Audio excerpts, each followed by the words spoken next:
Email को भी कहते हैं। जंक ईमेल किसे कहते हैं? जंक ईमेल जो है स्पैम को कहते हैं। स्पैम मेल जो आते हैं वो से जंक ईमेल कहते हैं। जंक ईमेल को स्पैम कहते हैं। इसके अलावा इसे आइसोलेटेड बल्क ईमेल भी कहते हैं। कोई पर्सनल या कंपनी किसी दूसरे व्यक्ति को अनचाहे ईमेल भेजती है, जैसे कोई कंपनी अपना विज्ञापन करती है, जैसे फ्लिपकार्ट, अमेज़ॉन, मिंत्रा, ये सब इन पर हमारी जो ईमेल आईडी डली होती है उस पर हमें बार बार मेल आते हैं, ये सब स्पैम होते हैं।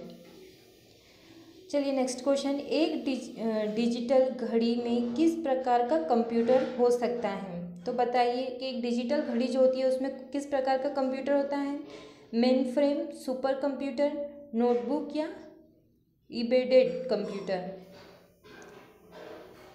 एक डिजिटल घड़ी में एम्बेडेड टाइप का कंप्यूटर होता है। डिजिटल घड़ी में प्रयोग होने वाला कंप्यूटर एम्बेडेड कंप्यूटर होता है। एम्बेडेड कंप्यूटर माइक्रो कंट्रोल्स होते हैं। इनका यूज़ डिजिटल घड़ियाँ, MP3 प्लेयर्स, यातायात की लाइटों तथा परमाणु ऊर्जा केंद्र में नियंत्रण के रूप में किया जाता है। चलिए नेक्स्ट क्वेश्चन पे चलते हैं। ईमेल पता के दो भाग कौन से होते हैं? तो बताइए कि ईमेल पता जो होता है, हम किसी को ईमेल करते हैं तो उसके कौन से दो भाग जो होते हैं बहुत इंपॉर्टेंट होते हैं। प्रयोगकर्ता का नाम या घर का पता, वैधानिक नाम तथा फ़ोन नंबर, प्रयोगकर्ता का नाम तथा वह डोमेन नाम या हस्ताक्षर का पासवर्ड। तो प्रयोगकर्ता जो होता है, जो यूज़ करने वाला होता है यूज़र, और डोमेन जो नाम होता है उसके सिस्टम का नाम, वह बहुत इंपॉर्टेंट होता है। जो डोमेन नाम होता है, जो उसके ईमेल आईडी का जो एड्रेस होता है वह इंपॉर्टेंट होता है। डोमेन क्या है, कल मैंने अभी आपको बताया था। ईमेल पते में दो भाग होते हैं, एक उपयोगकर्ता का नाम तथा दूसरा डोमेन नेम, जिसे सेवा प्रदाता कहा जाता है। डोमेन नेम व्यवस्था इंटरनेट के संकलनात्मक पतों को शब्दों में बदलने की प्रणाली है। मेन्यू किसकी सूची होती है? तो मेन्यू डाटा की सूची होती है, या ऑब्जेक्ट की, या रिपोर्ट की, या कमांड की। तो मेन्यू जहाँ पे यूज़ होता है तो वह कमांड्स यूज़ करते हैं, वहाँ मेन्यू वर्ड यूज़ होता है कंप्यूटर में। मेन्यू में किसी कार्य को करने के लिए कमांड की एक सूची होती है, जिसे कॉपी पेस्ट, सेवा, प्रिंट आदि मेन्यू बार टाइटल बार के ठीक नीचे होती है। मेन्यू बार में स्थित ऑप्शंस से प्रोसेसिंग, रनिंग एवं एप्लीकेशन को निष्पादित किया जाता है। जो मेन्यू होता है उसमें बहुत सारे ऑप्शंस होते हैं, आपको रन करना है, आपको कंप्यूटर में जो प्रोग्राम करते हैं उसके लिए। चलिए नेक्स्ट क्वेश्चन पे चलते हैं। अब हम 2012 के क्वेश्चंस करेंगे। निम्नलिखित में से किस प्रोटोकॉल द्वारा वर्ल्ड वाइड वेब में पहचाना जा सकता है? तो ये HTTP hypertext language hypertext transfer protocol HTTP का है।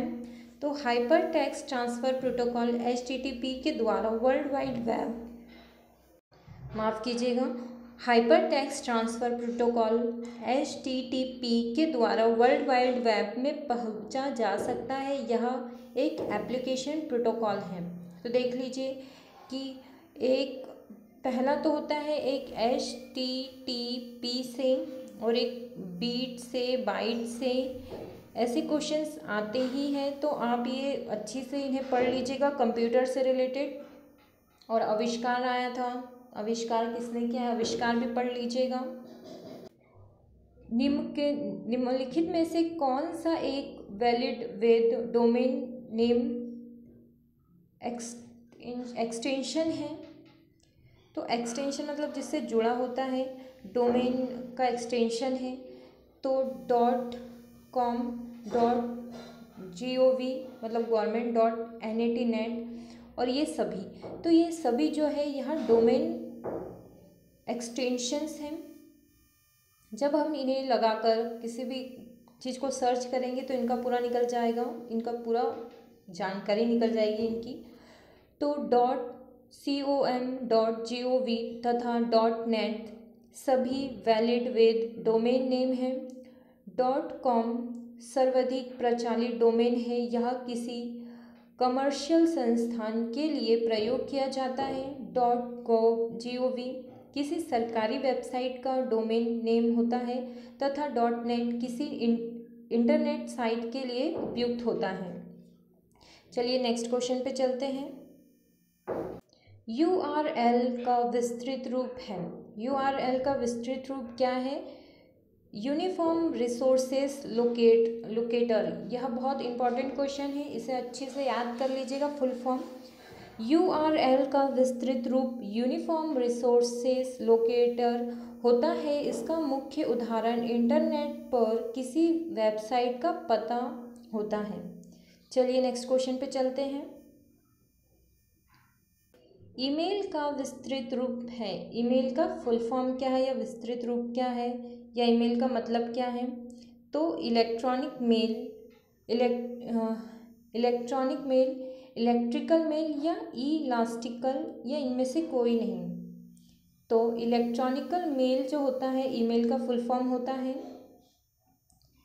ईमेल का विस्तृत रूप इलेक्ट्रॉनिकल मेल है। ईमेल इलेक्ट्रॉनिकल उपकरणों का उपयोग लोगों के बीच संदेश का आदान प्रदान करने की व्यवस्था है। ईमेल का प्रयोग 1960 के दशक में प्रारंभ हुआ था। ईमेल इंटरनेट का कार्य करता है। चलिए नेक्स्ट क्वेश्चन पे चलते हैं।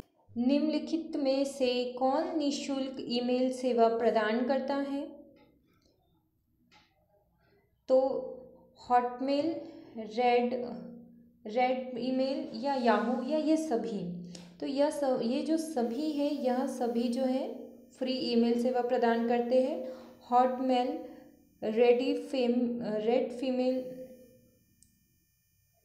रेडमेल, याहू सभी वर्तमान में निःशुल्क ईमेल सेवा प्रदाता कंपनियां हैं। याहू 1995 में बनाया गया था तथा 2015 में तीसरा सर्वाधिक खोजा गया सेवा प्रदाता है।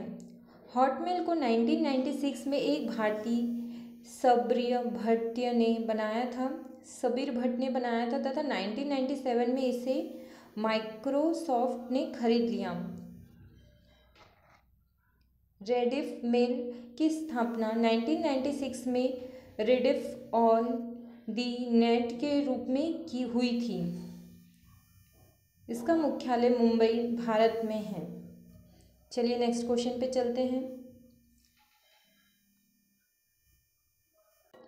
HTML का विस्तृत रूप क्या है? यह भी बहुत इंपॉर्टेंट है। तो हाइब्रिड टेक्स्टेड मार्कअप लैंग्वेज या हाइपरटेक्स्ट मार्कअप लैंग्वेज या हाइपरटेक्स्ट मार्कअप लैंग्वेज, ये उपयुक्त में से कोई नहीं। तो बताइए कि HTML का फुल फॉर्म क्या है? HTML का फुल फॉर्म होता है हाइपरटेक्स्ट मार्कअप लैंग्वेज।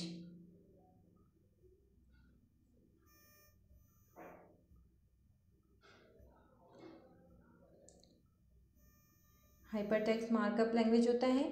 HTML का विस्तृत रूप हाइपरटेक्स्ट मार्कअप लैंग्वेज है। HTML एक भाषा है जिसका प्रयोग वेब पेज बनाने के लिए किया जाता है। चलिए नेक्स्ट क्वेश्चन पे चलते हैं। कंप्यूटर वायरस क्या है? कंप्यूटर वायरस क्या है? ऐसा कंप्यूटर प्रोग्राम जो स्वयं की प्रतिलिपि बना सके। ऐसा वायरस जो मनुष्य के स्वास्थ्य को प्रभावित करे। ये उपयुक्त में से दोनों। उपयुक्तकर्ता में से कोई नहीं, उपयुक्त में से कोई नहीं, माफ़ कीजिएगा। तो ये आंसर डी तो गलत हो गया कि दो में से कोई एक तो है और दोनों तो नहीं है, क्योंकि यहाँ पे मनुष्य के स्वास्थ्य, इंसान के ह्यूमन हेल्थ के साथ कोई वायरस प्रोग्राम नुकसान नहीं करता। जब कंप्यूटर प्रोग्राम को ही नुकसान करेगा, क्योंकि वह कंप्यूटर वायरस है। ऐसा कंप्यूटर प्रोग्राम जो स्वयं की प्रतिलिपि बना सके, वह कंप्यूटर वायरस होता है। कंप्यूटर वायरस एक कंप्यूटर प्रोग्राम है जो अपनी प्रतिलिपि बना सकता है और उपयोगकर्ता की अनुमति के बिना एक कंप्यूटर को संक्रमित कर सकता है। विभिन्न प्रकार के मालवेयर तथा एडवेयर प्रोग्राम्स के संदर्भ में भी वायरस शब्द का प्रयोग सामान्य रूप से होता है। चलिए नेक्स्ट क्वेश्चन पे चलते हैं। कंप्यूटर हैकर क्या है? तो देखिए ऑप्शंस। एक व्यक्ति जो कंप्यूटर की सुरक्षा बनाए रखता है, और एक व्यक्ति जो व्यक्तिगत लाभ के दूषित इरादों से कंप्यूटर सुरक्षा का पालन नहीं करता। या कंप्यूटर की सुरक्षा परिचालन हेतु उत्तरदायी एक व्यक्ति होता है, या कंप्यूटर सुधारने वाला एक व्यक्ति होता है। तो कंप्यूटर हैकर्स क्या होते हैं? तो कंप्यूटर हैकर वह होता है जो कंप्यूटर को हमारे कंप्यूटर को नुकसान पहुंचाए हमारी बिना परमिशन के।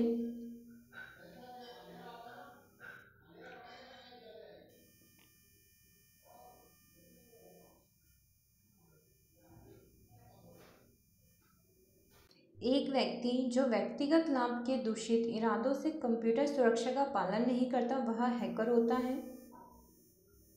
कंप्यूटर हैकर वह एक व्यक्ति होता है जो व्यक्तिगत लाभ के दूषित इरादों से कंप्यूटर सुरक्षा का पालन नहीं करता है तथा यूज़र की अनुमति के बिना अनधिकृत तरीके से कंप्यूटर की सूचनाओं को चोरी करता है। यह एक गंभीर साइबर अपराध है जो सूचना प्रौद्योगिकी अधिनियम 2000 के अंतर्गत दंडनीय है। चलिए नेक्स्ट क्वेश्चन पे चलते हैं। वीडियो कॉन्फ्रेंस किसे कहते हैं? दूरसंचार प्रौद्योगिकी का उपयोग करते हुए वीडियो कॉल का परिचालन करना, दूरभाषा का कॉल का परिचालन करना, दूरबीन प्रौद्योगिकी का उपयोग करते हुए वीडियो कॉन्फ्रेंस का परिचालन करना, या इनमें से कोई नहीं। तो वीडियो कॉन्फ्रेंस क्या है बताइए। इसका आंसर कमेंट बॉक्स में बता दीजिए, क्योंकि यह क्वेश्चन इससे पहले भी प्रीवियस ईयर में आया था और यह फिर से 2012 में आया था। चलिए नेक्स्ट क्वेश्चन पे चलते हैं। साइबर क्राइम का कार्य है। साइबर क्राइम का कार्य क्या होता है? साइबर क्राइम क्या क्या होता है? हैकिंग करना, स्टॉकिंग करना, सर्विसिंग, अघत के मानहानि करना, या उपयुक्त सभी। तो सभी जो है यह कार्य जो है यह साइबर क्राइम में आते हैं। साइबर क्राइम कंप्यूटर तथा इंटरनेट का प्रयोग करके अनधिकृत तरीके से सूचना प्राप्त करना तथा उसे दुरुपयोग करना सूचना प्रौद्योगिकी अधिनियम 2000 के अंतर्गत दंडनीय अपराध है। साइबर क्राइम में हैकिंग, स्टॉकिंग तथा सर्विसिंग, आघात की मानहानि सभी को शामिल किया गया है। हमने कल जाना था कि साइबर क्राइम से रिलेटेड कौन सा अधिनियम बनाया है। तो आपने अगर नहीं देखा तो आप हमारा पहला वाला वीडियो देख सकते हैं। और अगर आपको ऐसे क्वेश्चंस अच्छे लग रहे हैं और ऐसे और क्वेश्चंस चाहिए तो आप हमारे चैनल को सब्सक्राइब कर सकते हैं और हमारे वीडियो को लाइक कीजिए।